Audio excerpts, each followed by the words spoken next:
पांडेसर police ने शुरू किया सेफ ड्राइव सेव लाइफ कार्यक्रम पूरे सप्ताह भर चलेगा। यह सेफ ड्राइव सेव लाइफ कार्यक्रम 1 जुलाई से 7 जुलाई तक चलेगा।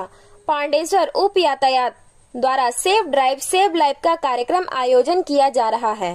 पांडेसर के वैद्यनाथपुर उच्चतर माध्यमिक विद्यालय के छात्रों और शिक्षकों के साथ पुलिस द्वारा एक जागरूकता रैली निकाली गई और यह रैली पूरे पांडेसर का परिक्रमा किया।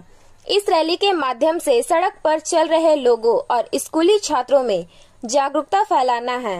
इस कार्यक्रम में ट्रैफिक अधिकारी प्रदीप मंडल, टीआई राणा दत्ता, पांडेसर सुरक्षित ट्रैफिक प्रभारी विश्वजीत कुंडू, पांडेसर थाना प्रभारी मानव घोष और अन्य पुलिसकर्मी और नागरिक स्वयंसेवक के सदस्य मौजूद रहे। 1 তারিখ থেকে শুরু হয়েছে 1 জুলাই থেকে 7 জুলাই পর্যন্ত সারা পশ্চিমবাংলায় রোড সেফটি উইক পালন হবে। টু ইভেন্ট রোড অ্যাক্সিডেন্ট এবং কমন অ্যাওয়ার করা হবে পাবলিককে, যাতে অ্যাক্সিডেন্ট থেকে নিজেদের কীভাবে চলতে হবে, কীভাবে যেতে হবে, কীভাবে গাড়ি চালাতে হবে। সেই জন্য টোটাল সারা সপ্তাহ জুড়ে রোড সেফটি সারা পশ্চিমবাংলায় চলছে, আমাদের এডিবিসিতেও চলছে, তার ব্যতিক্রম নয়। আমরা সেই প্রচারের জন্যই এই একটা প্ল্যাটফর্ম বেছে নিয়েছি। আমরা একটা র্যালি করব, অন্যান্য বিভিন্ন প্রোগ্রাম থাকবে সারা 1 সপ্তাহ ধরে, যাতে প্রচারটা ভালো হয় রোড সেফটি হিসেবে।